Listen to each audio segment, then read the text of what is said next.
আসসালামু আলাইকুম ওয়া রাহমাতুল্লাহ। জাতীয় দৈনিক পত্রিকায় আজকে যে সকল আন্তর্জাতিক খবর শিরোনামে স্থান করে নিয়েছে তার মধ্যে শুরুতেই থাকছে মধ্য গাজায় একটি খাদ্য গুদামে ক্ষুধাতুর মানুষের হামলা, বিস্ফোরণ, নিহত 2। গাজায় ইসরায়েলি হামলা জোরদার, নিহত 64।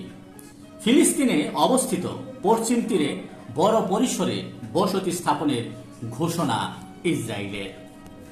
হার্ভার্ডে বিদেশি শিক্ষার্থী ভর্তি ও ভিসা নীতিতে কোনো বদল নয়, ট্রাম্প প্রশাসনকে আদালত।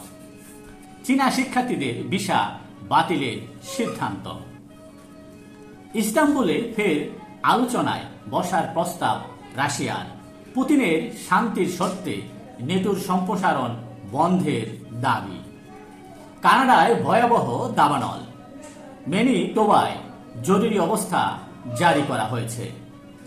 দক্ষিণ চীন সাগরে বিরোধপূর্ণ প্যারাসেল দ্বীপে চীনের বোমানবিরান মোতায়েন। সুইজারল্যান্ডে হিমবাহ দোষে চাপা পড়ল গ্রাম। এই ছিল আজকে জাতীয় দৈনিক পত্রিকার শিরোনামে উঠে আসা সংবাদগুলো, জানিয়ে এতক্ষণ আপনাদের মাঝে উপস্থিত ছিলাম। আশা করি আপনাদের ভালোই লেগেছে।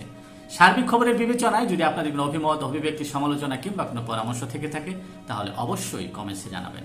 আপনাদের কমেন্টসের প্রত্যাশায় আজকের মতো এখানে শেষ করছি। আবারও দেখা হবে আগামীকাল ঠিক একইভাবে। সে পর্যন্ত অবশ্যই ভালো থাকবেন, সুস্থ থাকবেন। আসসালামু আলাইকুম ওয়া রাহমাতুল্লাহ।